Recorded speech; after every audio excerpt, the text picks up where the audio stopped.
Police ने एक बड़ी कार्रवाई की है। इसमें जो साइबर स्लेवरी की घटनाएं हम लोग सुनते हैं, वो उसका जो पूरा एक रैकेट है, जो गैंग है, जो कि देश के बाहर चलता है। ये लोग यहाँ से भारत के अंदर फ़ोन करते हैं, लोगों के साथ साइबर फ्रॉड करते हैं।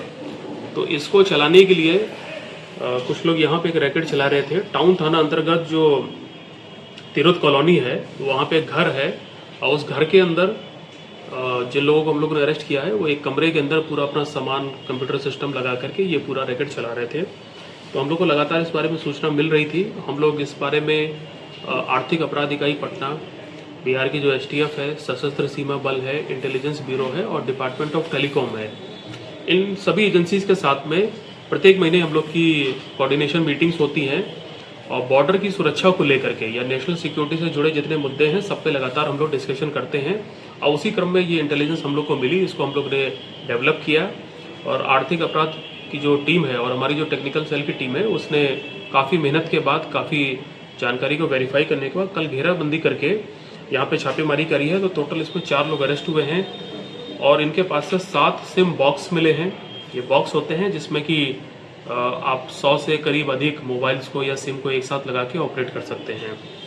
यहाँ से 136 मोबाइल मिले हैं, 136 सिम मिले हैं और करीब 1,68,000 रुपया भारतीय करेंसी भी पुलिस को बरामद हुई है। इसके अलावा जो इंटरनेट को चलाने के लिए जियो का वाईफाई केबल होता है, वो मिला है, राउटर मिला है और कई सारे स्विच मिले हैं, जिसकी फ़ोटो मैंने आप लोग को इसमें दी हुई है। देखिए, ये जो घर था तिरोत कॉलोनी में, वहाँ पे जो लड़का है मनदीप कुमार, इसके पिता हैं सूरज सिंह। सूरज सिंह का ही वो मकान है। उनका ये जो लड़का है 22-23 साल का मनदीप कुमार, पूरा रैकेट यही चला रहा था। इसके साथ में इसका जो दोस्त है रोशन कुमार कामती, ये राजनगर थाना का रहने वाला है, इसकी भी गिरफ्तारी हुई है। ये दोनों मिलके कर रहे थे। साथ में हम लोग को इसमें एक विकास कुमार, जो कि नगर थाना का है, और एक मोहम्मद एहसान है, ये भी टाउन थाना का है। इन दोनों की गिरफ्तारी हुई है। तो ये विकास और मोहम्मद एहसान, ये लोग सिम बेचने की दुकान चलाते हैं। बेसिकली ये सिम के विक्रेता हैं और ये दोनों लोगों ने ही, ये आप देख सकते हैं, करीब 136 के करीब जो फर्जी सिम है, ये इन्हीं दोनों लोगों ने इशू की है। इसके बदले में इन लोग को पैसा मिलता था और जो गरीब तबके की महिलाएं थी या जो लोग थे, उनको ये लोग पैसों के लालच में दुकान पे लाते थे। उनके अंगूठे का फिंगरप्रिंट्स लेते थे, बायोमेट्रिक्स लेते थे और उसके आधार पर ये लोग सिम को एक्टिवेट करते थे। पैसा लेने के बाद में, अपना कमीशन लेने के बाद में, ये लोग उस सिम को जो मुख्य अभियुक्त है मनदीप कुमार और रोशन कुमार कामती को लोग दे देते थे। और ये दोनों लड़के जो ढेर सारे मोबाइल फ़ोन इनके पास हैं, जो कि इन लोगों ने सेकेंड हैंड मार्केट से खरीदे हैं, उसमें ये लोग सिम को लगाने के बाद, ये जो सिम बॉक्स इन लोग को प्राप्त हुआ है, ये कहाँ से प्राप्त हुआ है, कैसे प्राप्त हुआ, ये हम लोगों ने लगभग पता कर लिया है। और उसके लिए जो आगे की कार्रवाई वो हम लोग करेंगे। तो उस सिम बॉक्स में लगाते थे। इसमें देखिए, होता ऐसा है कि देश के बाहर जो कुछ इस प्रकार के गैंग ऑपरेट करते हैं, वो लोग वहाँ से फ़ोन करते हैं भारत में जो लोग हैं साइबर फ्रॉड करने के लिए। तो सिम बॉक्स का फ़ायदा ये होता है कि आपको जब उसकी अनुसंधान होगा, तो आपको जो नंबर है वो बेसिकली यहाँ का दिखेगा, भारत का, लेकिन एक्चुअली में जो कॉल आ रही है वो पीछे बाहर से आ रही है। तो ये काफ़ी कॉम्प्लिकेटेड प्रोसीजर होता है। वॉइस ओवर इंटरनेट प्रोटोकॉल का इसमें इस्तेमाल होता है। और ये लोग जो पैसा कमा रहे थे इस पूरे रैकेट से, वो हार्ड करेंसी के रूप में भी कमा रहे थे और जो क्रिप्टो का वॉलेट होता है उसका भी ये लोग इस्तेमाल कर रहे थे। तो वो सब भी पुलिस ने लगभग पता कर लिया है। तो टोटल 4 लोगों की गिरफ्तारी हुई है। ढेर सारा मोबाइल फ़ोन, सिम बॉक्स हम लोग को मिला है, उसको हम लोग ने जब्त किया है। आज इन सभी 4 लोगों को जेल भेजा जा रहा है। इन्होंने जितनी भी काली कमाई करी है, चाहे वो क्रिप्टो में हो या भारतीय करेंसी में हो, पुलिस उसका पता लगा रही है। तो हम लोग आगे चल के उस पर भी कार्रवाई करेंगे। यदि इसने कोई संपत्ति कहीं अर्जित की है, तो उसको भी जब्त करने के लिए पुलिस को जो कार्रवाई करनी है वो करेंगे।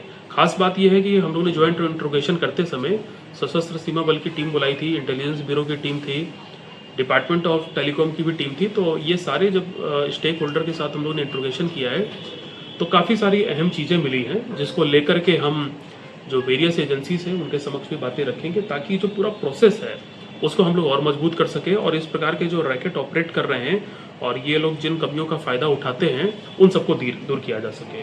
तो आर्थिक अपराध इकाई ने, मधुबनी पुलिस के टेक्निकल सेल ने और टाउन थाना ने, साइबर थाना ने बहुत बेहतरीन काम किया है। मैं सभी को अपनी तरफ से पुरस्कृत करूंगा और वरीय अधिकारी को भी हम इसके लिए प्रपोजल भेजेंगे। देखिए, यहाँ पे जो ये पकड़े गए हैं, इनके पास जो पूरा सिस्टम था उसका इस्तेमाल भारत के अंदर ही लोगों को कॉल करके ठगने के लिए इस्तेमाल हो रहा था। यहाँ से किसी दूसरे देश में इन्होंने कॉल किया हो, ये संभव नहीं है। और मैं आपको ये भी बता दूं कि डिपार्टमेंट ऑफ टेलीकॉम और भारत सरकार की जो एजेंसियां हैं वो लगातार ये पैटर्न एनालाइज करती रहती हैं कि किसी पर्टिकुलर गांव से, मोहल्ले से या किसी घर से कहीं बहुत ज़्यादा कॉल्स तो बाहर नहीं जा रही है, एक पैटर्न में बाहर तो नहीं जा रही है। यदि ऐसा पाया जाता है तो तुरंत उसका जो अलर्ट है वो पुलिस को आता है। इसी क्रम में ये सारी अलर्ट हम लोग को आए हैं। तो ये जो साइबर फ्रॉड ये लोग कर रहे थे, ये तो बिहार के लोगों के साथ ही कर रहे थे, मधुबनी के लोगों के साथ, या बहुत ज़्यादा है तो जो भारत के अन्य राज्य हैं वहाँ सब कॉल्स गई होंगी। वो जितनी भी कॉल्स गई हैं वो सब हम लोग ने पता कर लिए हैं।